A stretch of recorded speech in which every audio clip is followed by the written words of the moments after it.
사람에게는 기본적인 욕구가 있습니다. 일반적으로 심리학자들은 이 욕구들을 5단계, 6단계, 7단계 이렇게 나누게 되는데, 우리 일반적인 상식으로 생각해 봤어도 우리의 기본적인 욕구는 우리가 항상 충족을 하면서 살아가고 있습니다. 그 중에 대표적인 것은 식욕이 되겠죠. 식욕. 그 다음에 성적인 욕구, 재물에 대한 욕구, 명예욕, 관계욕, 그 다음에 저녁이 되면 수면욕. 이런 기본적인 인간에게 필요한 욕구들이 있습니다. 이런 욕구들을 채워주지 않으면 우리는 문제가 생기죠.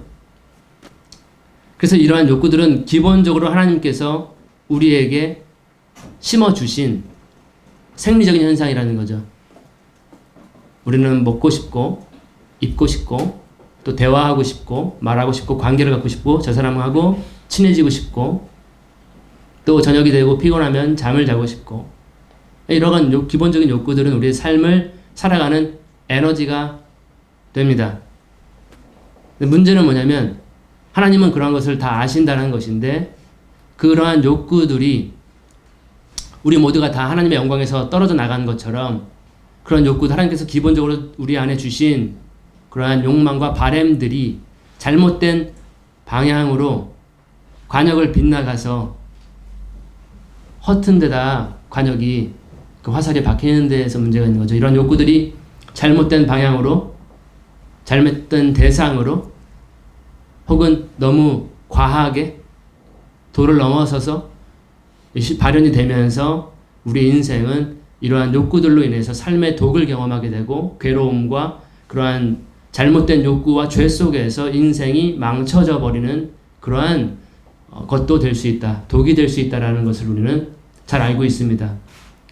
흔히 우리가 방송에서는 본능에 충실해라라고 하는 그러한 말씀이 있지만, 우리의 본능에 충실하게 살아간다면 우리의 삶은 아름답게 변하는 것이 아니라 오히려 더 짐승의 세상처럼 자기의 욕구만을 채우다가 죽어버리는 그러한 인생이 될 수밖에 없는 것을 우리는 잘 알고 있습니다. 그래서 성경은 이러한 욕구들을 잘 다스리고 바른 방향대로, 바른 방향성을 가지고 적당하게 정하신 법대로 말씀 위에서 실현이 되어야 된다라고 하는 것을 우리들에게 가르치게 되는 것이고, 오늘 우리가 살펴볼 잠언 23장은 이러한 우리들의 욕구와 그러한 것과 관련이 있는, 욕심과 관련이 있는 구절들로 채워지는 것을 제가 살펴보면서 생각을 하게 되었습니다. 그래서 오늘 이러한 생각을 가지고 우리가 23장을 살펴볼까 합니다. 1절 보시면, 1절은 좀 식욕과 관련이 된 것 같아요. 내가 치리자와 함께 앉아 먹게 되거든 내 앞에 무엇이 있는지 부지런히 살펴보고, 내가 만일 식욕에 빠진 자이거든 탐식하는 자이거든 내 목에 칼을 둘지니라. 그의 맛있는 음식들은 속이는 음식이니 그것들을 바라지 말라. 지금 우리는 굉장히 맛있는 음식을 추구하는 시대에 살고 있습니다.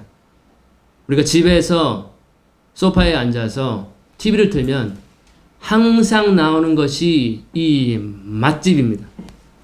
어떻게 하면 맛있는 음식을 만들고, 어떻게 하면 황금 레시피를 통해서 좀 더 맛있는 음식을 먹을 수가 있고, 어느 나라에 가면 이것이 맛집이고, 어느 지역에 가면 이것이 맛집이 꼭 먹어봐야 하는 것이고, 이러한, 한마디로 우리 맛있는 음식은 사람의 마음을 기쁘게 하기 때문에, 우리의 삶을 즐겁게 하기 때문에. 근데 지금 이 1, 2, 3절을 우리가 봤는데, 지금 여기 보면은 치리자와 함께 음식을 만져 먹으려고 앉아 있거든 내 앞에 있는 것이 무엇인지 잘 생각을 해라. 또 2절에 보면은, 이 2절은 다이어트 하시는 분들에게 굉장히 도움이 될 것 같아요. 내가 정말로 음식을 탐하는 자이거든. 네 앞에 맛있는 음식이 진수성찬이 쌓여 있다라고 한다면 너는 목에다가 뭘 대야 되냐면 칼을 대고 있어야 된다. 내 스스로 너 스스로를 절제하지 못하기 때문에, 조절할 수 없기 때문에.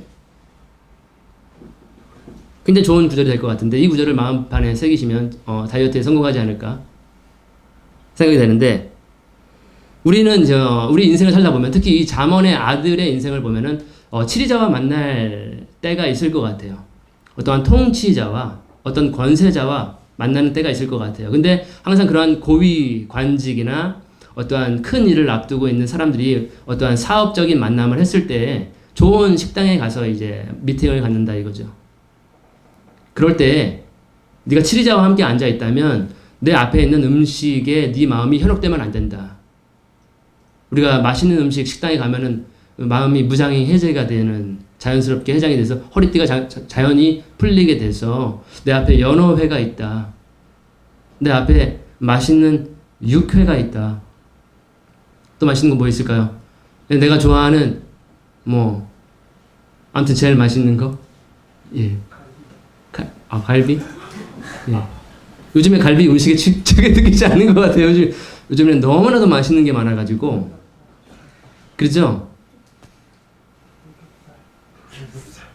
그것도 요즘엔 저도 안 먹어요. 요즘에는 삼겹살 저도 안 먹어요. 지금 그 시대가 지금 우리 한국의 시대가 되었어요.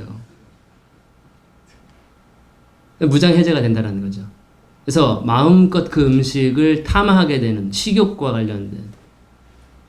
저도 맛있는 음식이 있으면 절제가 안 되는 사람 중에 한 사람이에요. 계속 먹게 되는. 그래서 살이 점점 디릭디릭 쪄가는 그러한 제 인생 시간도 있었는데, 스스로 절제하지 않으면 계속 먹게 되더라고요.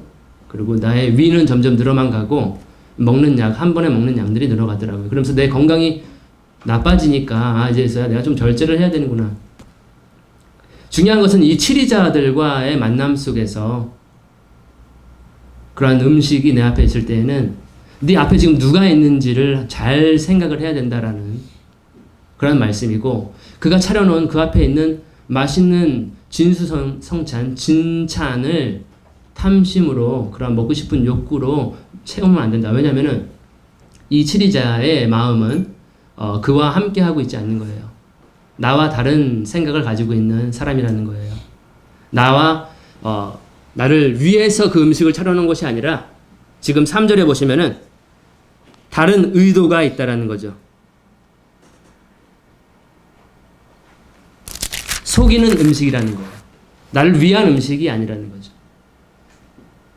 근데 이러한 수법과 이러한 전략들이 한번 걸리게 되면은, 그가 차려준 것이, 나를 이렇게 극진하게 대해주다니, 나 같은 비천한 사람을 이렇게 맛있는 음식으로 차려주다니, 마음껏 먹게 된단 말이죠. 마음이 열려서. 그러고 난 다음에는 그 음식 뒤에 있는 낚시 바늘을 우리가 못 알아챌 때가 있다는 거죠. 이러한 방식을 이 어둠의 통치자, 어둠 세상의 주관자, 이 세상 왕은 너무나도 교묘하게 잘 이용하는 수단 방법 중에 하나라는 거예요.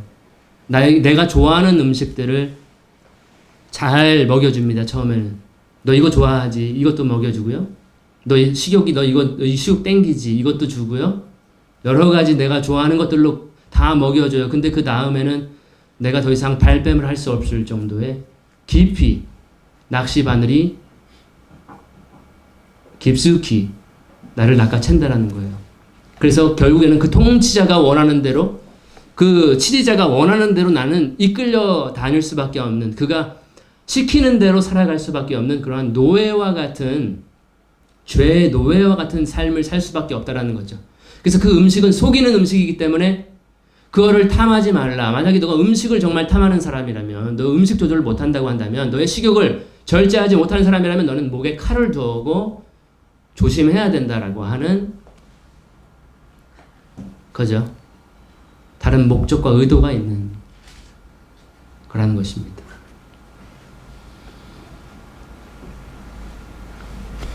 그런 말씀이고요. 그래서 이 1절부터 3절까지의 내용은 그런 욕구들, 맛있는 음식에 관련된, 식욕과도 관련된, 나의 식욕을 충동질할 수 있구나, 지금 잠언의 아버지는 아들에게 그거 조심해야 된다.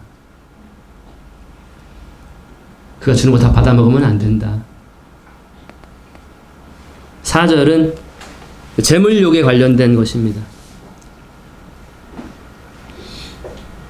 부자가 되려고 수고하지 말고 내 자신의 지혜에서 떠날지어다. 내가 존재하지 않는 헛된 것에 내 눈을 두려느냐? 재물은 반드시 스스로 날개를 내어 독수리같이 하늘을 향해 날아가느니라. 사탄의 또 다른 미끼는 바로 돈입니다. 돈의 노예가 되게 하는 거죠. 재물욕, 우리가 갖고 싶은 것, 내가 사고 싶은 것, 내가 얻고 싶은 것, 이 욕구를 다시 사탄은 충동질을 하게 돼요. 내가 이루고 싶은 것, 재물, 더 많이 갖고 싶은 것. 근데 돈 맛을 못 봤을 때는 돈을 그렇게 바라지 않아요. 우리가 어린 아이들을 보세요. 돈, 용돈으로 10,000원을 줘도 종이 쪼가리에 불과해요. 어린아이에게는. 그렇죠? 이미 그에게는 엄마와 아빠를 통해서 충족된 삶을 살기 때문에. 내가 원하는 것은 돈이 아닌 부모님께 원하면 다 채워주기 때문에. 근데 나이가 들면서 초등학교, 중학교 들어가면 돈 맛을 조금씩 이제 알게 되죠.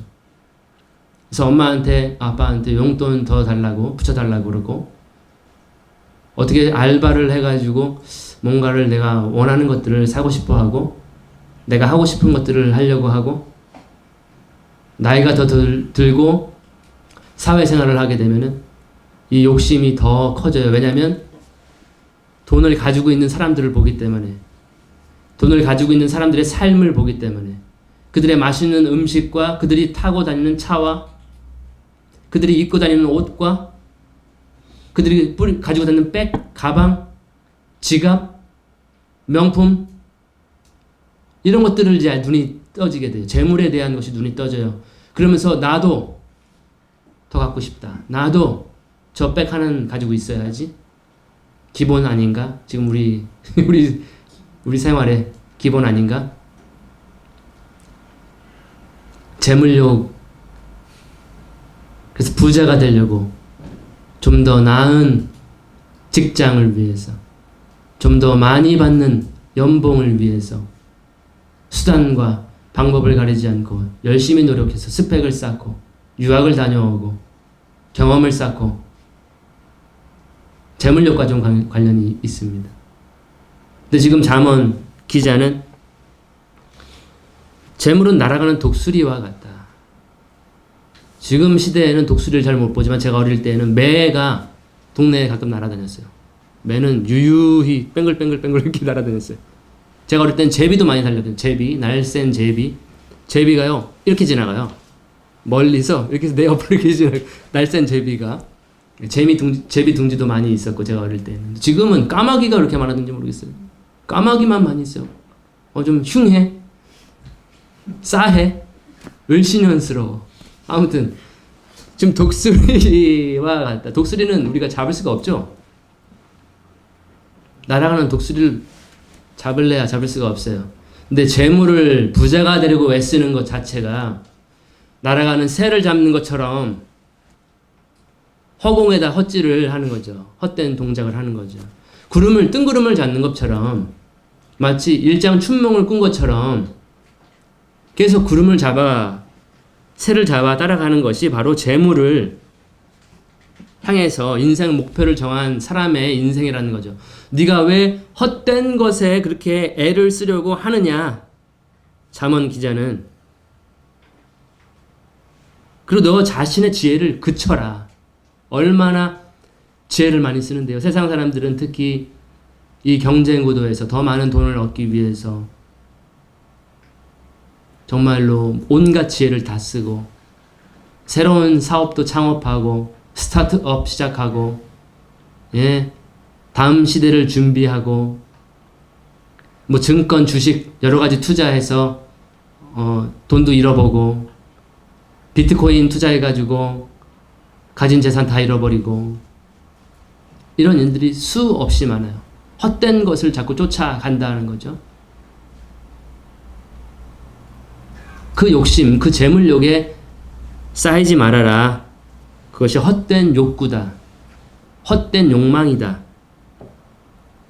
라고 잠언의 기자는 말을 하고 있습니다. 돈은 우리 삶에 필요한 것입니다.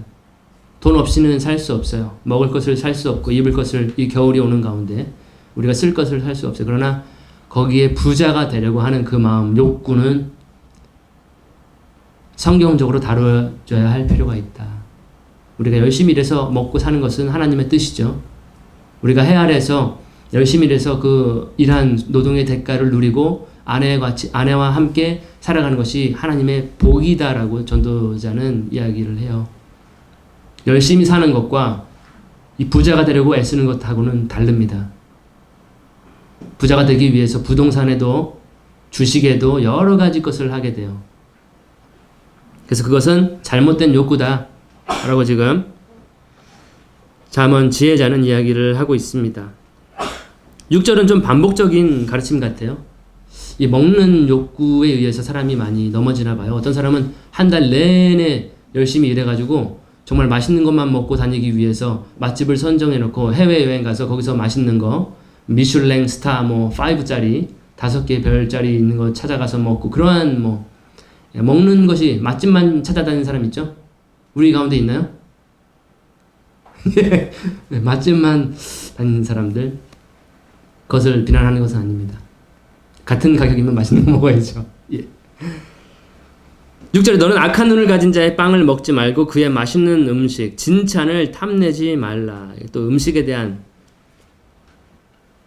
진찬은 진수성찬이라는 말인데요. 풍미가 좋고 맛있는 고기를 뜻합니다. 우리 고기 좋아하죠. 예, 저도 고기 굉장히 좋아합니다. 네, 풍미가 있고 맛있는 고기 누구나 다 좋아할 법한 거예요. 근데 좋아하지 말아야 할 사람의 고기는 먹으면 안 된다 이거는. 악한 눈을 가진 사람. 이렇게 보면은 다 우리 눈이 다 초롱초롱하니 굉장히 다 선한 눈을 가지신 분이 많이 계신 것 같은데 악한 눈을 가진 사람이 누구일까? 악한 눈을 가진 사람을 우리가 잘 알아챈 분별력을 가지고 있다면 잘 피하겠죠. 그가 주는 고기는, 그가 주는 빵은 먹지 않겠죠.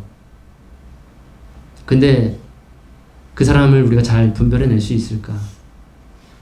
우리는 이러한 욕구 속에 묶여버리면 사람을 분별하는 분별력이 없어집니다. 저 사람이 나에게 해를 줄까? 나에게 도움이 되는 사람일까? 나에게 선한 마음을 가진 사람일까? 분별하지 못해요.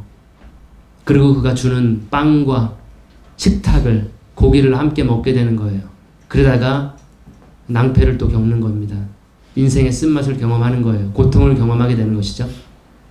그래서 지금 잠언 기자는 그의 맛있는 음식과 빵을 먹지 말고 탐내지 말아라. 7절에 그가 자기 마음속으로 생각하듯이 실제도 그러한즉 그가 내게 먹고 마시라 할지라도 그의 마음은 너와 함께하지 아니하니라. 내가 먹은 한 조각 빵도 내가 토하겠고 내 달콤한 말들도 잃게 될 것이다. 이 악한 눈을 가진 자의 특징은 뭐냐면 첫 번째로 특징은 감언이 있어요. 마셔. 먹어. 더 먹어. 더 마셔. 더 먹어. 맛있는 거 더 마셔. 너를 위해 준비했어. 이러한 말이 있는 사람이에요. 내가 좋아하는 것을 알아요. 내가 어떠한 빵을 좋아하는지, 내가 어떠한 고기를 좋아하는지 너무나도 잘 알아요. 그래서 마셔. 먹어. 그런데 두 번째 특징은 뭐냐면 마음이 나와 함께하고 있지 않습니다. 나의 마음과 같지 않아요. 나는 그에게 선한 의도로, 선한 관계로, 사귐으로 해서 식탁을 같이 나누는 거지만 이 식탁을 나누는 것도 굉장히 중요한 거죠. 특히 이 이스라엘의 관점에서는 한 육체가 된다는 거죠. 우리가 그리스도와 함께 식탁을 나누는 그 자체가 그와 함께 된다는 것인데 이 사람의 마음은 나와 다르다라는 거예요. 근데 우리 눈에는 그게 잘 안 보인다라는 것이 큰 문제예요.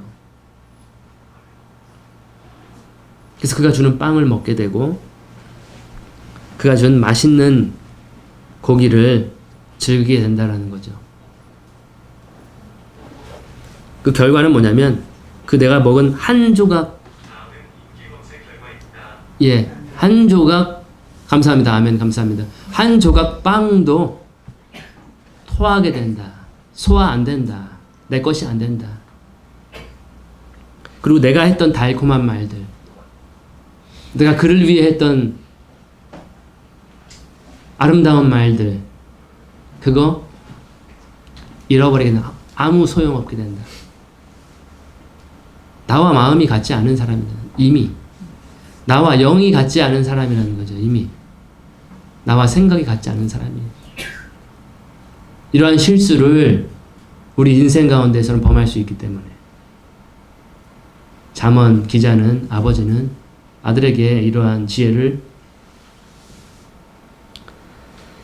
전달하게 됩니다. 우리는 사람 속을 알지 못해요. 그 사람 겉모습으로 우리는 다 알 수 없어요. 근데 우리는 겉과 속이 같은 사람들이지만 그렇지 않은 사람들은 많이 있어요. 그러한 사람들을 우리는 인생 가운데에서 만나게 되어 있어요. 그럴 때 우리의 욕구대로, 우리의 식성대로, 우리의 식욕과 우리의 재물욕과 이런 것들이 나타나게 되면 꼼짝없이 그의 낚시줄에 걸리게 되어 있다. 그래서 이러한 욕심과 욕구에 사로잡히지 않는 것이, 그리고 분별력을 갖는 것이 우리 인생을 지혜롭게 살아가는 지혜가 된다 라는 것입니다. 또 우리에게는 어떠한 욕구가 있을까? 지금 여기에 본 것들은 뭐 음식과 관련된 것 같고, 어떤 관계를 가지려고 하는 것 같고, 또 재물에 관련된 것, 그런 욕구들을 이야기하는 것 같은데, 또 어떤 욕구가 있냐면 9절에서는 제가 어떻게 제목을 붙였냐면 말하고자 하는 욕구, 말하고자 하는 욕구. 우리 하루라도 말 안 하고 살 수 없죠. 말하고 싶죠. 9절에 어리석은 자의 귀에 대고 말하지 말라. 그가 내 말들의 지혜를 업신여기리라. 우리는 하루라도 말을 하지 않고 살아갈 수 없는 존재예요. 우리는 의사소통을 해야 되고, 사회생활을 해야 되고, 공동체 생활을 해야 되고, 어떤 사람은 무언 수행을 한다 그래가지고 말도 안 하고 수십 년을 참다가 한마디 하게 돼서 실패하게 되는 그러한 무언 수행을 할 수 없어요. 지금 우리가 살아가는 시대에서는. 특별히 우리의 존재, 우리의 정체들은 진리를 말하지 않고선 살아갈 수 없습니다. 하나님의 말씀을 전하지 않고선 살아갈 수 없어요. 왜? 그건 하나님의 명령이기 때문에. 우리는 항상 참된 것을 말하고 진리를 말해야 되고, 은혜로운 말을 해서 듣는 이로 하여금 덕을 끼치게 하는 그러한 모든 말들을 우리는 하고 살아야 돼요. 근데 잠언 기자는 9절에서 그러한 말하고 싶은 욕구도 절제해야 되는 때가 있다. 그 욕구를 조절해야 되는 때가 있다. 바로 어리석은 자에게는 말하지 않는 것이 낫다라고 하는 거죠.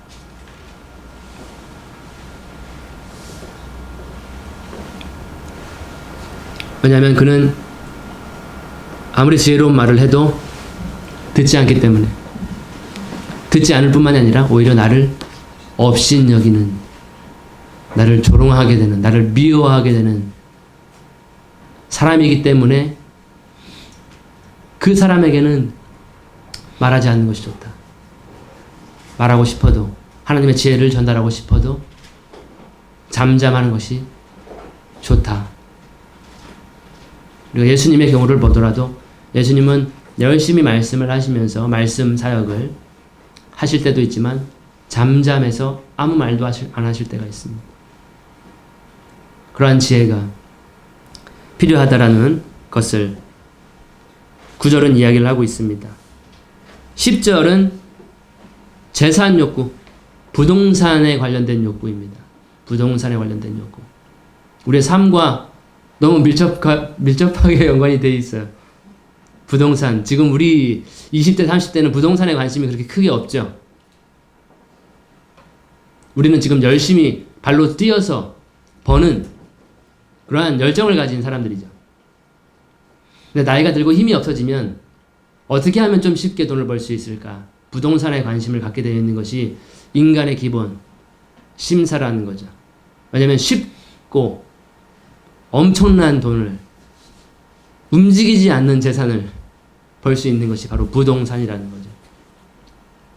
이것도 사로잡히게 되면 매일 부동산 시세만 알아보고 있죠.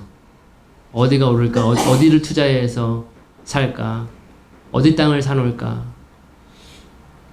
그로 인해서 또 부동산 공인중개사한테 속아가지고 또 돈 잃고 원수 돼가지고 멱살잡이를 하게 되는 그러한 일들이 우리 사는 세상에는 일어나고 있습니다. 10절에 오래된 지게표를 옮기지 말고 아버지 없는 외로운 자들의 밭에 들어가지 말라. 이 지게표라고 하는 것은 이스라엘 백성은 땅을 분배했어요. 가나안 땅을 정복하면서 이만큼은 우리 땅이고 이만큼은 누구 지파 땅, 이만큼은 너의 땅, 이만큼은 내 땅. 땅을 분배해서 땅의 경계를 표시하는 지게석, 경계석 이런 것들이 있었어요. 지게표라고 하는 것이 있었습니다. 근데 지금 이 구절은 좀 더 많은 땅을 얻기 위해서, 많은 재산을 소유하기 위해서 가난한 자가 가진 고아, 외로운 자, 아버지 없는 자들의 과부와 같은 그러한 자들의 땅까지 침범해서 그것을 내 땅으로 소유하는 그러한 말씀이에요. 이런 행동들 우리 가운데서는 안 할 거예요. 우리 가난한 사람이 있으면, 형제가 있고 자매가 있으면 오히려 그를 도와주겠죠. 우리는 그에게 좀 더 자비를 베풀고 은혜를 베풀겠죠. 근데 지금 여기에 묘사되고 있는 이 땅에 지게표를 옮기는 사람은 그 가난한 사람의 것까지 뺏기 위해서 그것을 자기 영토를 확장하고 표시한다라는 것이죠. 재물욕에 잡히면 이렇게 된다는 거예요. 가난하건 말건, 저 사람이 잘 먹던 못 살건 이거 상관 안 하게 되죠. 그것이 이 세상의 원리예요. 네가 죽던 살건 내가 더 많은 것을 소유하고 싶어 하는 것이, 그것이 세상의 이치잖아요. 그래서 이러한 일들을 자행해야 되는데 지금 이 10절은 지게표로는 이스라엘 백성 땅 가운데에서, 하나님의 백성이라고 하는 사람들 가운데에서도 그 가난한 자의 재산을 내 걸로 만들려고 하는 그런 행동들을 하게 된다. 바로 욕심이 잉태하게 된다라는 거죠.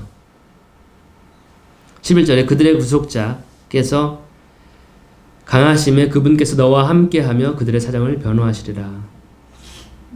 하나님은 그렇게 욕심에 사로잡혀서 가난한 자의 재산까지도 손을 대는, 가난한 자의 그 월급에 손을 대는 그러한 것들을 그냥 두고 보시지는 않는다라는 거예요.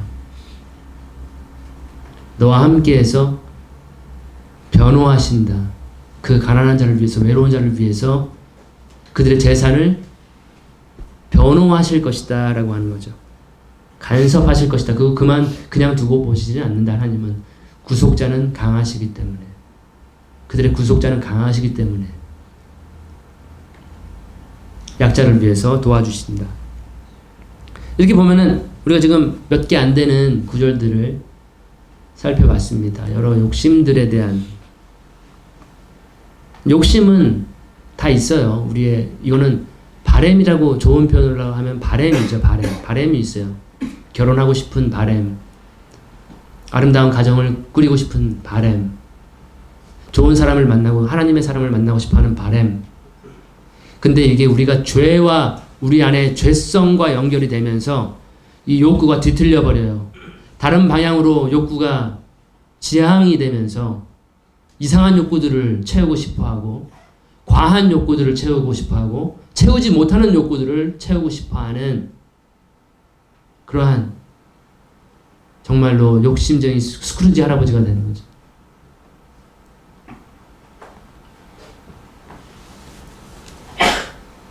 그러한 욕심, 욕망, 욕구들을 어떻게 그러면 우리가 다뤄야 될까? 그 해결책을 다음 구절에 기록을 해주고 있습니다. 내 마음을 훈계에 기울이며 내 귀를 지식의 말씀에 기울이라. 첫째가 바로 그겁니다. 내 마음과 귀를 훈계에, 가르치는 말, 누군가 가르치는 거 별로 좋아하지 않죠. 우리 가르침 받는 거. 잔소리 별로 좋아하지 않죠. 하지만 훈계와 지식의 말씀에 기울이라. 바로 하나님의 말씀입니다. 이러한 욕구들, 잘못된 욕정들에 사로잡히는 인생을 안 살기 위해서 우리가 마음과 귀를 하나님의 말씀에 기울여야 된다. 집중해야 된다. 그래서 말씀을 듣고 배우는 것 정말 귀한 거예요. 이렇게 한 구절 한 구절 우리가 보면서 생각하는 거 정말 귀한 시간이에요. 하나님의 말씀이기 때문에. 그것이 우리를 욕망과 욕구들에서 자유롭게 할 수 있는 거예요. 하나님의 말씀. 아무리 강조해도 지나치지 않습니다. 근데 일반적으로 우리가 생각해 보면은 우리 여기 앉아 계신 분들은 하나님의 말씀을 정말로 항상 귀를 기울이고 마음이 항상 사모하고 꿀보다 더 달게 여기고 말씀을 듣기 위해서 오라 우리가 여호와의 산에 오르자 주께서 우리를 가르치실 것이다 모이지만 일반적인 인간의 죄된 속성은 하나님의 말씀을 싫어합니다. 듣고 싶어 하지 않아 합니다. 그래서 넘어지는 인생, 어리석은 인생, 지혜롭지 못한 인생으로 엎치락 뒤치락 무릎이 까지고 코가 깨지는 그러한 인생이 되는 거죠. 제가 그러한 인생을 살았었습니다. 교회는 다녔었지만 하나님의 말씀을 연구하고 묵상하고 생각하고 그 말씀대로 살아가지 않는 그러한 인생, 내 욕심대로 살아갈 수밖에 없어요. 그렇게 됐을 때는. 그래서 말씀을 관심이 없어요. 사람들 일반적으로. 교회 와도 내가 친한 사람하고만 이렇게 교제하고 말씀 딱 듣고 끝나고 짧은 설교 듣고 끝나고 내가 좋아하는 사람, 내가 대화하고 싶은 사람, 친해지고 싶은 사람하고만 이야기하고 밥 먹고 수다 떨고 카페 가고 영화도 보고 하다가 집에 가는 것이 일반적인 그런 일요일의 스케줄이라는 거죠. 그래서 필요한 게 뭘까요? 말씀에 귀를 기울이지 않는다. 우리 저기 누워서 자고 있는 아기가 있는데 저 아이가 하나님의 말씀에 기울이지 않는다.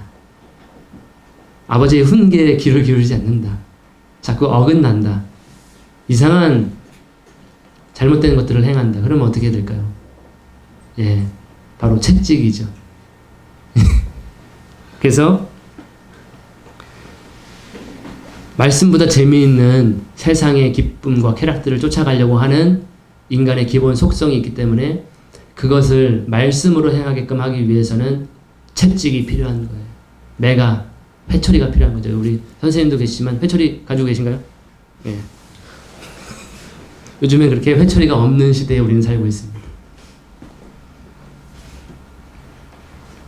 그래서 13절 보시면은 하나님의 말씀이 필요하고요. 하나님의 말씀을 계속 노출되는 거, 듣는 거, 배우는 거, 실천하는 그것이 말씀 훈련이 필요하고 두 번째로는 훈육입니다. 일반적으로 그 자기 욕구대로 살아가고 싶어 하기 때문에 자기 욕망대로, 욕심대로 살아가고 싶어 하기 때문에 회초리가 필요한 거예요.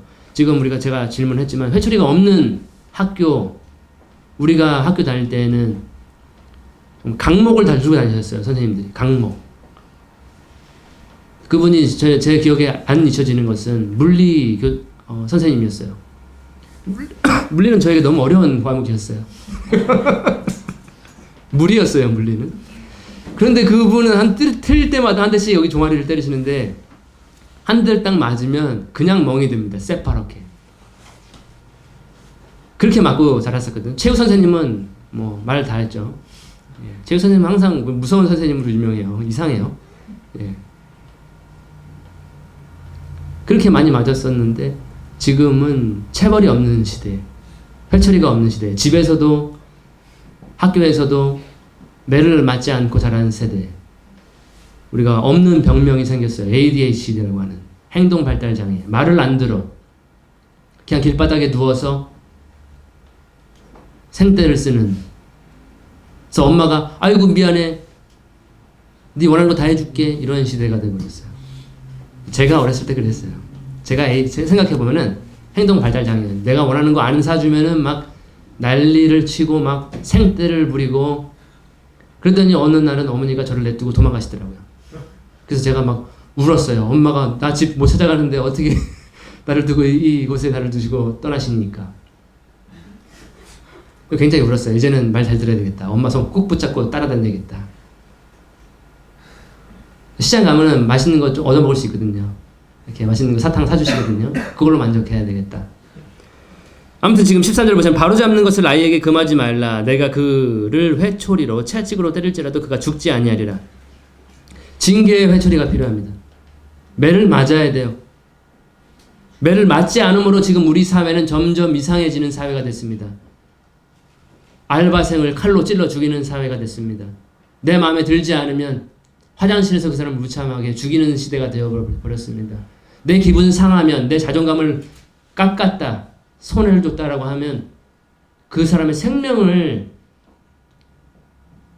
빼앗는 그러한 시대가 되어버렸어요. 누군가 싫은 소리를 하면 바로 얼굴색이 바뀌어버리는, 얼굴이 붉어지는 시대가 되어버렸어요. 마치 가인처럼. 그래서 매가 없으면 잘못된 거 그거 하면 안 돼. 매를 대야. 잘못된 길로 가지 못하게 매를 대야 된다. 이 매를 안 되기 때문에 사람은 자기 원하는 거, 자기 욕구대로 개발이 돼요. 어려서부터. 부모님이 그걸 다뤄줬어야 돼요. 매로. 그렇지 않기 때문에 그 욕구에 완전히 사로잡혀버리는 인생이 되어버립니다. 커서도 그래서 그 욕구대로 살아가게 돼요.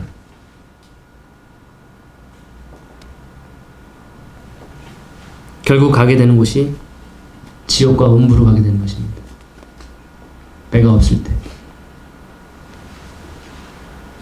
14절 너는 그를 회초리로 때려서 그의 혼을 지옥에서 음부에서 건질지니라. 매 맞는 것이 낫다라는 거죠. 지옥에 가는 것보다. 하나님은 그렇게 매를 대신다는 것에 저는 감사를 드리는 거죠. 하나님 매는 좀 많이 아픈 것 같아요. 부모님이 때리는 것보다, 학교 선생님이 때리는 것보다 하나님의 매는 많이 아픈 것 같아요.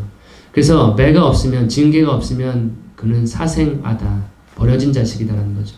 내가 내 욕구대로 살아가도 아무런 문제가 일어나지 않는구나, 오히려 더 행복하구나, 더 아름다운 인생이구나, 버린 자식이라는 거예요.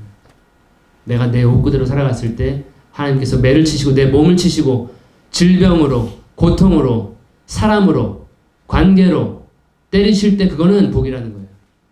나를 지옥으로 가지 않게 하기 위해서, 음부로 가지 않게 하기 위한 하나님의 징계라는 것을 우리도 본받아서 자기 욕구대로 살아가는 그런 아이들이 있으면 어릴 때부터 열심히 신실하게 그에게 매를 대서 그 욕구에 사로잡히지 않도록 해주는 것, 지옥과 음부로 가지 않게 하는 것, 그러한 훈육이 필요하다 라는 것으로 오늘 메시지가 정리가 되면 될 것 같습니다. 더 많은 구절들이 있지만 그것은 이제 다음에 살펴보도록 하고요. 그래서 우리는 본능대로 살아왔어요. 우리의 욕정대로 살아왔습니다. 이제는 하나님께서 매를 대신 거예요. 너 그렇게 살면 안 된다라고 경고를 주신 거예요. 우리를 사랑하시기 때문에. 그래서 이 사랑의 매가 필요하고 하나님의 말씀이 필요한 거죠. 매만 주구장창 맞으면 못 견디죠. 그래서 하나님의 말씀을 계속 귀를 기울이는 것이 복이에요. 매를 안 맞는 복이에요. 그래서 그 말씀대로 순종해서 살아가는 것이 그게 복이에요. 하나님은 생명으로 가길 원하시는 거죠. 그래서 우리에게 말씀을 주셨고 오늘 이러한 지혜의 말씀을 통해서 우리는 또 한번 내 욕구대로 욕정대로 살아가지 않고 하나님의 말씀대로 살아가야 되겠다 라고 하는 결심하는 그러한 시간이 되면 좋겠다 생각을 했습니다. 기도로 마치겠습니다. 하나님 아버지 감사드립니다.